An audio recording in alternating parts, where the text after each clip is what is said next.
Hello everybody and welcome back to Red Eagle Politics. Make sure you guys like this video down below and subscribe to the channel if you are new. So, we are only 4 months away from the Iowa caucuses. This is very true. You know, it seems like it's been like since yesterday where the midterms happened, but we're really getting close to the 2024 presidential election, and voting will be taking place 4 months from today in the state of Iowa. Now, Iowa is a caucus. When you look at the polling, we see Donald Trump leading Ron DeSantis and many other candidates in the mix by over 30 percentage points, which is huge because Donald Trump did not win the Iowa caucus in 2016. In fact, if you look at this and you go all the way back, he ended up falling short, losing to Ted Cruz by around 6,000 votes or so. Now, I do believe that if Iowa was a primary and not a caucus, Trump would end up winning by a lot more than this, but because caucuses are caucuses, it really does seem as if they do attract a little bit of a different crowd per se. And as a result, Trump probably wins it. Is he going to win it by like the 45 points he's leading nationally? No, but then you see these other primaries kick in like New Hampshire, South Carolina. He'll really be running up the score on Super Tuesday. Some of these states he's up by like 60, 70 percentage points or so in the polls. It's incredible to see what you see there. But nonetheless, DeSantis is in a lot of trouble. His campaign is regrouping, they're rebuilding all the time. It seems like every other month they're doing a whole new reboot, and for some reason he's rebooting to the bottom. You know, he was polling not too poorly about 5 or 6 months ago. He was at 30% in the state, but now you look at where he is in the state, he averages at 15.8. So he's lost half of his support in the state of Iowa since the month of April. That's only like 5 months ago, and he's lost so much ground. And even though his campaign can talk about, oh, the ground game, oh, these like local endorsements from people that a lot of people in Iowa haven't exactly heard of, it's not exactly going to cut it. And you look at this, it's taking place 4 months from today. DeSantis is down by 30. It's not like he's down by 10. He's down by 30, and his trajectory is downward. It's not like he was at 1% yesterday, and today he's at 15%, and Trump is falling. Trump is gaining, DeSantis is falling, especially as people get to be a little bit more acquainted with Ron DeSantis. Meanwhile, you look at this here, it would take a massive polling error for it to even be competitive. The guy is likely cooked, and we haven't seen a swing this big in this short amount of time. Trump didn't go to the debates? No problem. Trump has rebounded since then. He has a record high lead in the RCP average nationally if we want to look at these polls, and he is up by 44 percentage points. DeSantis is below 13%. Fox News pollster, not really the most pro-Trump overall, but still, they have him at 60. DeSantis is at 13. They had to have DeSantis on Fox to address the issue. He kind of sidestepped the whole question. But as a result, it does seem as if the cake is baked in favor of Donald Trump winning Iowa.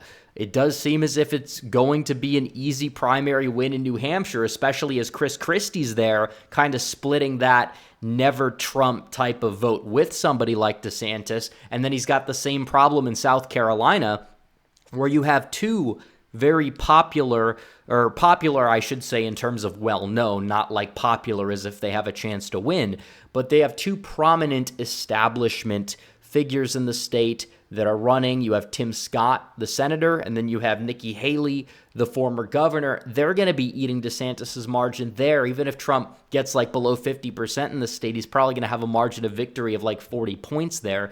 So by the time Super Tuesday rolls around, you have a lot of these southern states. Trump did very well in them back in 2016. He exceeded expectations everywhere. Trump is likely to do that once again. And as a result, it seems as if this is just a waste of time. The primary is a waste of time. We'll continue to cover it. We will. But Trump is already on to the general. Trump is going and he's doing interviews with these mainstream type of publications. You see him going on NBC. He's talking with Megyn Kelly. He's doing the rounds in the media more so than he is over there campaigning.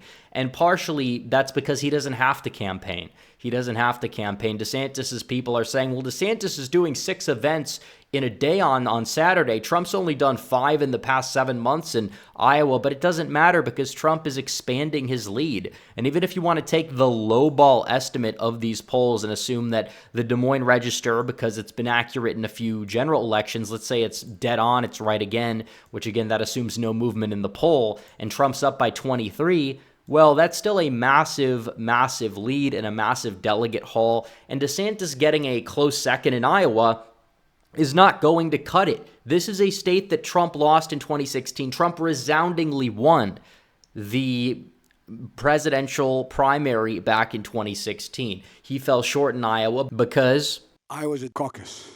You ever been to a caucus? No, you haven't. You're a lying dog-faced pony soldier. You said you were, but now you got to be honest. I'm going to be honest with you. Thank you, Joe.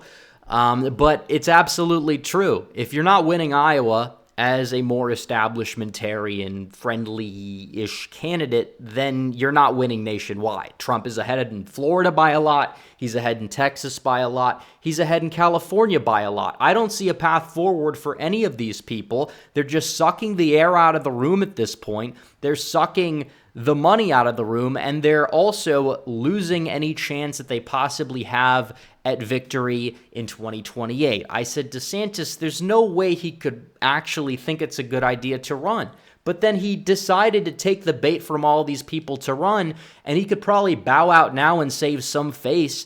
But as a result, he's not doing that. He's not doing that. He's listening to the same people that are becoming even more delusional. They're self-destructing in real time. They're saying it doesn't matter because Blumph can't win. Meanwhile, he's leading Biden in the RCP average. But the eluctable DeSantis, his unfavorable rating spread is just as large as Trump's, and it's getting even wider and wider. And it does seem as if in the general election polls between him and Biden, well, Biden's up by 4 while Trump is up by 1.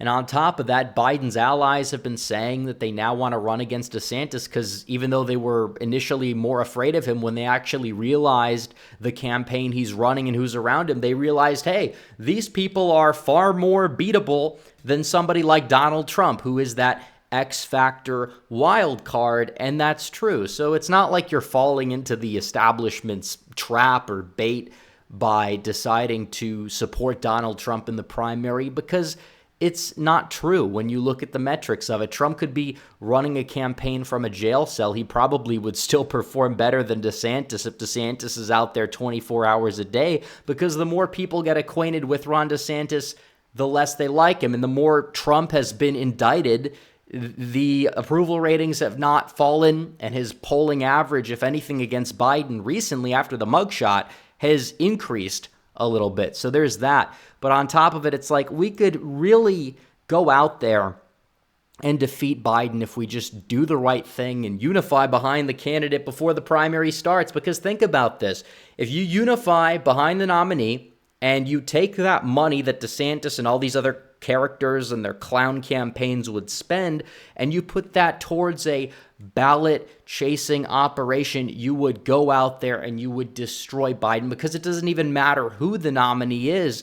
DeSantis is going to face the same opposition regarding the ballot chasing mechanism that the Democrats have, and so is whoever else. If you were to put them as the Republican nominee, you're not changing the hearts and minds of suburbanites by putting up somebody who's slightly softer than Donald Trump, or even less likable than Donald Trump, arguably, in the case of somebody like Ron DeSantis. What you are doing is you're just wasting time. You're trying to divide the party. It's not really going to work out for these people whatsoever. It's really not. Republicans could just look at this and they could understand that, hey, you know, we have a path to victory here. Biden's approvals are falling. Let's stop wasting time attacking each other where we should be using our time and resources attacking Biden, attacking the Democrats, attacking whoever is in our way for 2024, or we're not going to regain the White House. We're never going to have power again. We'll lose control of the House. We might retake the Senate, But even then, it's not exactly going to be by a rhino-proof majority, even though it could be, especially now that Mitt Romney's out of the way in the Senate. But you're looking at this in Iowa, we're knocking on the door. Donald Trump is going to have a resounding victory in the Iowa caucus. Make no mistake about it, because there's just no way DeSantis is going to catch up 31 points in the next 4 months when he's already lost so much ground over the past 4 months. And that's really telling, because he's lost half his support since then. Imagine where he'll be at then when all these donors are backing out. Some are trying to prop up Nikki Haley. The next few debates are actually going to be very telling in terms of what the donor class decides to do in regards to navigating this field and trying to stop Trump, which it's not going to happen, but it's going to be fun to watch. And the meltdowns, the ensuing meltdowns that will be taking place are going to be even more glorious. So anyways, guys, thanks for watching this video. Like this video down below, comment down below, subscribe to the channel. Hit the bell for notifications so you never miss another video. Follow me on social media. The links are all in the description down below. As always, guys, thanks for watching. Red Eagle, out.